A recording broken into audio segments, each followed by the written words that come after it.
బింద్యం కలకలం CVR news కథనంపై Emmiganur MLA BV Jaya Nageswara Reddy స్పందించారు. వెంటనే విచారణ చేపట్టాలని కలెక్టర్ ఎమ్మెల్యే జయనాగేశ్వరరెడ్డి ఆదేశించారు.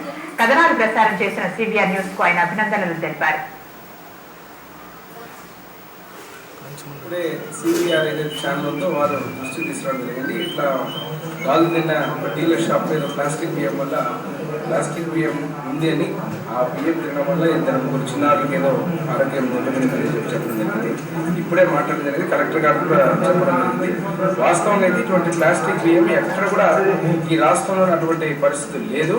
దాని మీద కూడా విచారణ చేసి అసలు ఏంటి, అసలు ప్లాస్టిక్ బియ్యమా అది కాదా, లేకపోతే ఏదైనా నాణ్యత లోపం ఉందా, దీని మీద విచారణ చేయించి ఇమీడియట్గా ఏ ఇబ్బంది కలగకుండా ఏర్పాటు చేస్తున్నారు. కలెక్టర్ గారి దృష్టి కూడా ఇమీడియట్గా తీసుకోవడం జరిగింది. తప్ప ఇటువంటిది అనవసరమైన తప్పుడు ప్రచారం జరుగుతుంది. ఎక్కడో ప్లాస్టిక్ బియ్యం ఉందనంటే రాష్ట్రంలో ఇది ఏదైతే ఇక్కడ జరిగినటువంటి సంఘటన కూడా విచారణ చేసి అసలు వాస్తవాలు ఏంటని చూసి వారికి కూడా నేను వెంటనే వైద్య సదుపాయాలను ఏర్పాటు చేసి చెప్పడం జరిగింది. ఇటువంటి ఆందోళన గురి కావాల్సిన అవసరం లేదు. ప్లాస్టిక్ బియ్యం అనే మాటే లేదు అసలు రాష్ట్రం.